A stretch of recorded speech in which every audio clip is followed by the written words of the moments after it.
বিশ্বের আকাশে এখন চলছে এক অদৃশ্য দৌড়, এক ভয়ঙ্কর প্রতিযোগিতা যা নির্ধারণ করবে আগামী দশকের সামরিক শক্তির মানচিত্র। এর নাম হাইপারসনিক অস্ত্রের দৌড়।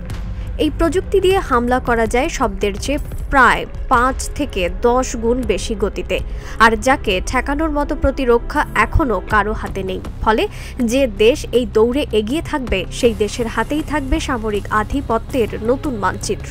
এবং এই দৌড়ে যেন হাঁপিয়ে উঠেছে বিশ্বের সবচেয়ে শক্তিশালী দেশ আমেরিকা। চীনের সামরিক প্রদর্শন হচ্ছে নতুন YZ-21 হাইপারসনিক মিসাইল দিয়ে, যা মুহূর্তেই শত্রুর বিমানবাহী রণতরী ডুবিয়ে দিতে পারে।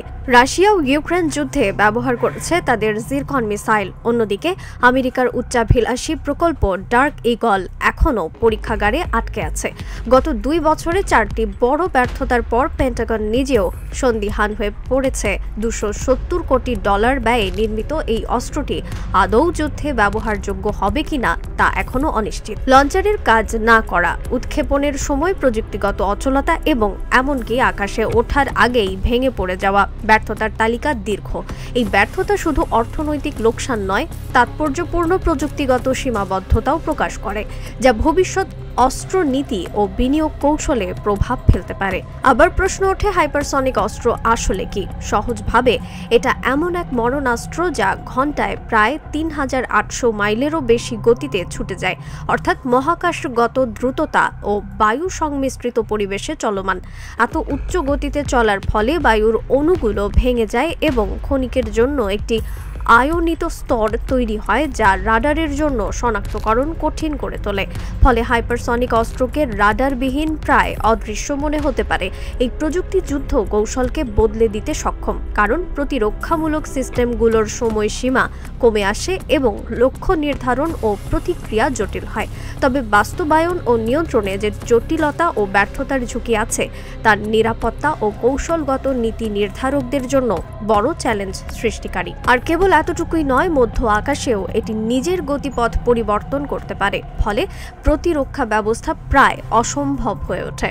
মার্কিন সাবেক সেনাপ্রধান জেনারেল মার্ক মিলেট বলেছেন, চীনের হাইপারসনিক পরীক্ষা আমেরিকার জন্য এক স্পুটনিক মোমেন্ট।